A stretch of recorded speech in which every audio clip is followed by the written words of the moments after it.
ভাষ্য দিয়ে আজ সরকার গঠনের পর লোকসভার প্রথম অধিবেশন, লোকসভায় 18তম অধিবেশন। লোকসভা নির্বাচনে জয়ী প্রার্থীরা সাংসদ হিসেবে সংসদে শপথ নেবেন আজ একে একে। একদমই, এবং সকালেই রাষ্ট্রপতি দ্রৌপদী মুর্মুর তত্ত্বাবধানে শপথ নিলেন প্রোটেম স্পিকার ভর্তৃহরি মহতাব। লোকসভায় নির্বাচিত সাংসদদের শপথ গ্রহণ করাচ্ছেন প্রোটেম স্পিকার, সেই ছবিও আপনাদের সামনে তুলে ধরছি। আমাদের প্রতিনিধি জয়ন্ত চৌধুরী রয়েছেন আমাদের সঙ্গে ফোন লাইনে।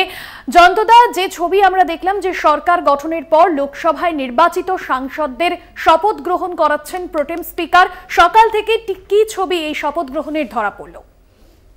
খানিকটা প্রত্যাশিতই ছিল যে এই শপথ গ্রহণ খুব স্বাভাবিক শান্ত পরিস্থিতিতে বরাবর হয়ে থাকে, সেই রকম ব্যাপারটা নয়। তার কারণটা হচ্ছে নিট এবং নেট, এই দুটো কেলেঙ্কারিকে কেন্দ্র করে সারা দেশ উত্তাল।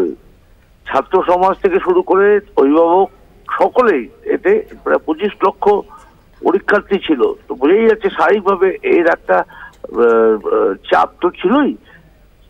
তার প্রেক্ষিতে যখন আজকে শপথ নেওয়া হয় তখন থেকেই দুটো বিষয় ছিল। একটা হচ্ছে সংবিধান রক্ষার শপথ, এই বলে বিরোধীরা প্রথম থেকে সংবিধান হাতে নিয়ে একটা বিক্ষোভ দেখিয়েছিল।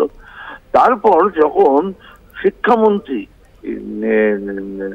ধর্মেন্দ্র প্রধান তিনি যখন শপথ নিতে যাচ্ছেন, সেই সময় হই হট্টগোল করেন বিরোধীরা, মূলত ইন্ডিয়া জোটের শরিকরাই। এবং এটা খুব স্বাভাবিক প্রতিক্রিয়া, কারণ এই মুহূর্তে যে জনবিক্ষোভ রয়েছে সেই জনবিক্ষোভকে এড়িয়ে বিরোধীরা চলতে পারে না। সেই কারণেই সংসদের ভেতরে সেই জনবিক্ষোভই এই ইন্ডিয়ার সাংসদদের মাধ্যমে তারই একটা প্রতিফলন ঘটলো বলে মনে করা হচ্ছে। একদমই ধন্যবাদ জানাবো জয়ন্ত চৌধুরী, আমাদের প্রতিনিধি ছিলেন ফোন লাইনে। গত দুটি লোকসভা নির্বাচনে একার শক্তিতেই ম্যাজিক সংখ্যা ছুঁতে সক্ষম হয়েছিল বিজেপি, তবে এবারে শরিক নির্ভর সরকার এবং সে জায়গায় দাঁড়িয়ে প্রতি আক্রমণের পথে এগোনোর কৌশল নিয়েছে বিরোধী দলগুলি।